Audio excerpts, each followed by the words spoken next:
Well, hey everyone, and welcome back to Kiki's Kitchen. Trying yet another new camera angle. We'll get it eventually, I think. So today what we're going to do a couple of different things today. I'm leaving tomorrow. I'll be out of town for most of the week, going to Charleston. And so I got to leave my husband with some yummies, of course. Now, interestingly enough, this is one yummy that he really doesn't like. This is asparagus. And he doesn't like it. However, what I know is that when I come back from Charleston, this will not be good. So I gotta make it today so that I can have it. And actually, I'll take it with me to Charleston because my sister and I love this. So, and she's in Charleston, that's where I'm going. So, if you've never worked with asparagus before, first off, it is a yummy, delicious vegetable. And I wanted to show you just a few things.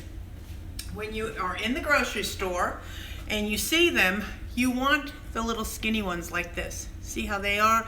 They are more tender, so these are the ones you want.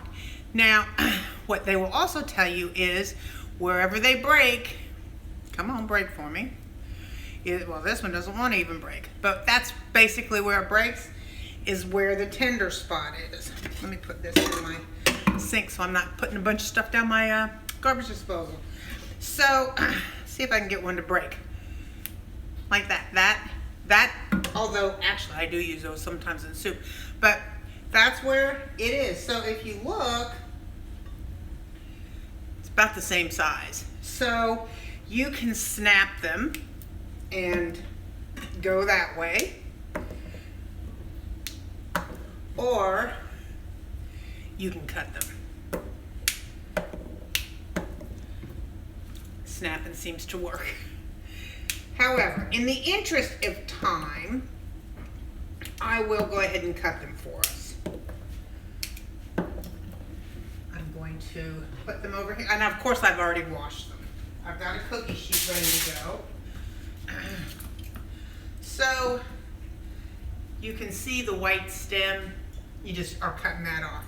However, breaking it works just fine too. So, I'm just going to go ahead and cut these so that we can speed this along a little bit. Roasted asparagus is just so delicious, and there are a bunch of different ways to do it, of course, like absolutely everything. But this is one of the most simple and delicious ways to have it. And like I said, my husband doesn't like it, so it will likely be my lunch also. Make short work of that.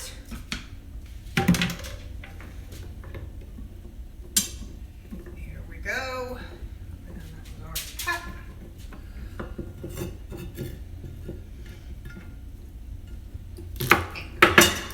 Okay.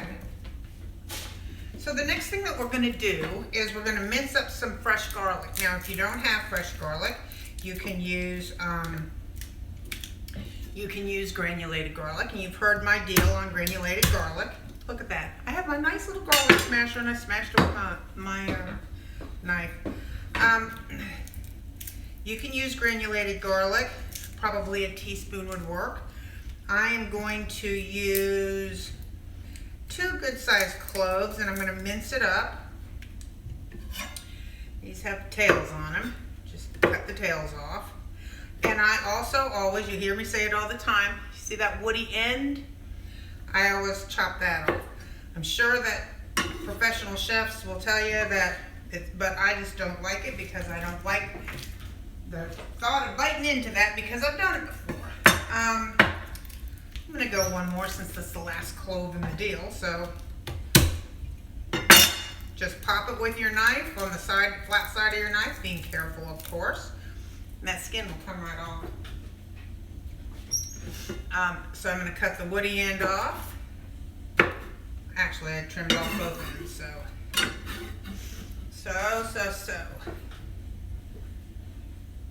What a crap. Okay, so here we go. And I'm going to just dice that up, keeping the tip of my blade down on the surface. And milling it back and forth. You you know, I try to find an angle where you're not looking at the top of my head or where I think you can see. Now I'm not sure you can see all the way over here, but I am just dicing this up because I want it minced up as fine as I can. I'll bring it over and show you in a second. Looks good to me.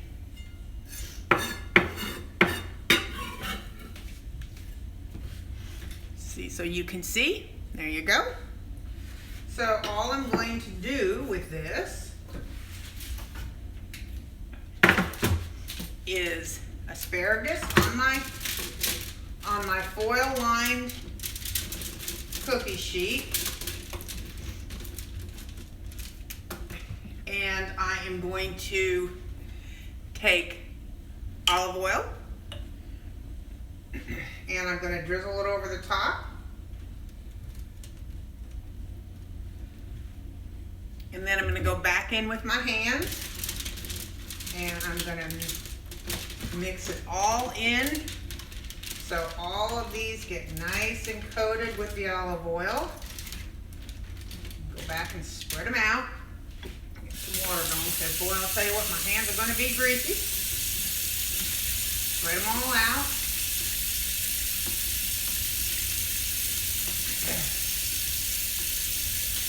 There we go. They're so pretty too. They are a pretty color of green. Now, the truth is, I mean, I could eat these. I absolutely love these things. I could eat them just as they are.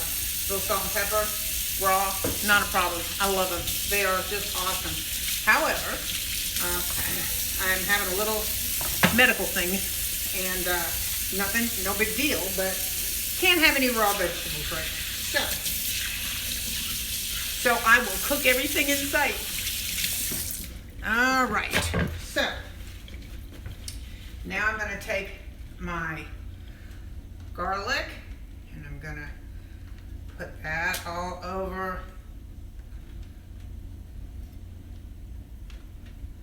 the top.